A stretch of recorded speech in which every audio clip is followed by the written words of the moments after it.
Assalamualaikum warahmatullahi wabarakatuh. Halo sahabat Sinar Gemilang Aluminium dimanapun Anda berada, semoga selalu diberi kesehatan dan kemudahan segala urusan ya.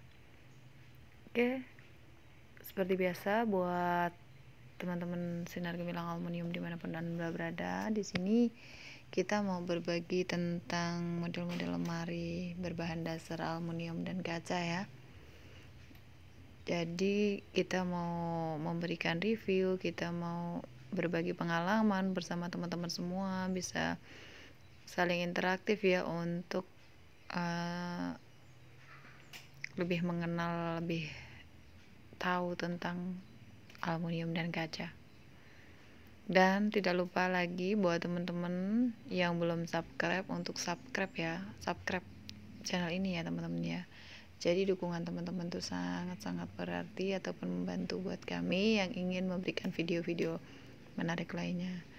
Lalu juga buat teman-teman yang merasa suka dengan video kami, jangan lupa untuk like ya, untuk like video ini dan share ya. Jadi semakin banyak teman-temanku untuk menge-share itu, semakin banyak teman-teman membantu orang-orang yang membutuhkan ataupun ingin mencari model lemari tapi mereka masih pada bingung, ingin membuat lemari mereka masih pada bingung. Di sini kita berikan tutorialnya di video awal-awal ya, jadi teman-teman bisa cek karena udah banyak sekali video yang kita upload dari pemula ataupun awalan sampai dengan finishing video dan model-model lemari tentunya.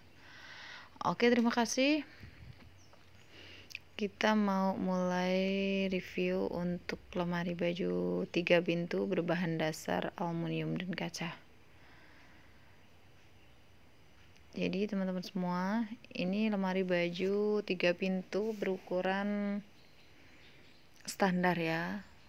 Yang dimaksud ukuran standar di sini, kalau teman-teman bingung berapa kakak ukuran standarnya, yang standar di sini itu dia dengan panjang 120, dengan tinggi 180 sampai dengan 185 cm dan lebar 45 sampai dengan 50 cm. Itu ukuran standar ya. Jadi biasanya kalau kita membuat standar itu untuk ukurannya biasanya kita menyesuaikan ukuran keramik dalam ya. Jadi kalau keramik itu 40-an, itu bagian keramik tidak motong, jadi dia tinggal taruh aja. Bila 50-an juga seperti itu, ataupun 60-an juga seperti itu, karena kalau untuk lemari itu kita tidak bisa berpatokan satu ukuran ya. Kalau untuk seperti tempat kita bekerja, kita homework, jadi kita menerima pesanan maupun langsung ke konsumen barang jadi. Jadi kalau kita menerima pesanan itu ya kita menyesuaikan pesanan tentunya ya, ukurannya seperti berapa meter, berapa lebarnya, berapa tingginya, biasanya dari pelanggan kita itu request. Nah, buat teman-teman semua yang masih bingung dengan kaca printing seperti di depan ini ya, seperti ini bagian depan ini kaca printing ini udah jadi ya teman-teman ya.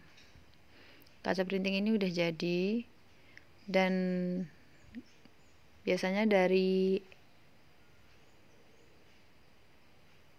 tokonya sendiri ataupun dari produsen kita itu dia udah mengukur ya. Jadi biasanya itu ukuran yang standar kita pakai itu 30,5 ukuran pintu. Jadi bagian 3 pintu itu kan dibagi 3, terus per lembarnya segitu ya teman-temannya. Cuman kalau ada ukuran yang 150, kita bisa request kacanya, ataupun kita bisa tanyakan ukuran di sana selain ukuran standar itu ukuran berapa aja. Jadi kita bisa menyesuaikan kebutuhan yang kita butuhkan. Nah, tadi untuk kaca printing ya, jadi dia udah jadi, udah seperti ini, siap pasang. Lalu untuk bagian dalam seperti ini bagian dalam ini menggunakan kaca Silesia ya. Jadi teman-teman ingin bertanya kaca apa ini, kaca Silesia. Tapi kalau teman-teman mau pakai kaca piramid, mau pakai kaca bunga, ataupun mau memakai kaca yang lainnya yang tersedia di tempat teman-teman belanja itu tidak apa-apa ya, karena kita menyesuaikan dengan kebutuhan maupun distributor yang menyetor bahan ke kita. Lalu kalau ada teman-teman yang menanyakan berapa mili kakak untuk bagian rak, kita bagian rak biasa pakai yang 4 mili ya teman-teman ya. Kalau di sebagian daerah itu udah rata di yang 3 mili bening. Itu sebenarnya tidak apa-apa. Cuman kalau untuk khususnya kita produksi sinar gemilang itu kita memang menggunakan kaca 4 mili. Kenapa menggunakan kaca 4 mili? Di sini bertujuan agar lemari tidak mudah jeplos ya teman-teman ya. Tapi sebenarnya bukan hanya di kaca, jadi pengaruhnya itu dari perakitan juga. Jika perakitan itu dia hanya mengandalkan model dan bentuk ataupun rupa tanpa memikirkan kualitasnya, biasanya dia rentan di kaca. Kaca itu mudah sekali pecah ya, kaca bagian rak maupun kaca bagian topi atas seperti ini ya. Jadi kita ya memang harus memperhatikan antara kualitas dan juga antara kebutuhan. Jadi tidak hanya jadi yang penting laku dijual dengan barang seperti ini dengan harga sekian, itu tidak apa-apa jika memang teman-teman seperti itu. Cuman kan biasanya di situ akan rentan untuk ambrol maupun kacanya pecah. Tapi bila teman-teman semua udah memastikan cara perakitannya tepat, pemilihan kaca tepat, itu biasanya kondisi lemarinya akan lebih awet ya. Begitu juga untuk pemilihan ensel maupun kunci, karena kelemahan dari ensel piano itu dia akan mudah sekali karatan ya. Itu kalau yang biasa-biasa saja. Tapi bila yang bagus dia akan lebih tahan lama untuk karatan dan insya Allah lebih awet juga kan lemarinya. Begitu juga untuk kunci kait ya, kunci kait bagian depan. Kunci kait seperti ini tuh bila kita mengabaikan kualitas biasanya dia akan lebih mudah untuk coplok ya. Jadi seperti itu teman-teman ya. Buat teman-teman yang masih ingin memulai usaha tapi teman-teman masih ragu ataupun bagaimana, teman-teman bisa saksikan video ini dan jangan di skip ya, karena kita akan berusaha memberikan penjelasan-penjelasan mengenai lemari ya. Karena di lemari itu walaupun hanya modelnya sederhana, simple, bahkan banyak sekali yang bisa membuat lemari, tapi terkadang ada suatu hal yang terabaikan, yaitu tentang kualitas, dan akhirnya usaha itu tidak berjalan, justru akan terpuruk ya. Jadi seperti itu teman-teman. Tapi semoga teman-teman semua, teman-teman sahabat Sinar Gemilang tentunya itu tidak mengalami hal yang barusan saya ucapkan ya, dan akan tetap berjaya di usahanya. Lalu yang kita bahas lagi di sini mengenai roda ya. Roda lemari, roda bagian bawah roda lemari itu begitu juga seperti bahan lainnya, jika kita tidak perhatikan dia akan mengalami gampang sekali lepas ataupun coplok ya bagian roda itu. Jadi juga kita harus menggunakan bagian roda itu roda yang benar-benar udah SNI gitu kan. Jadi kita nggak kerja dua kali, karena kita disuruh servis itu otomatis kita bekerja kan, tetap bekerja.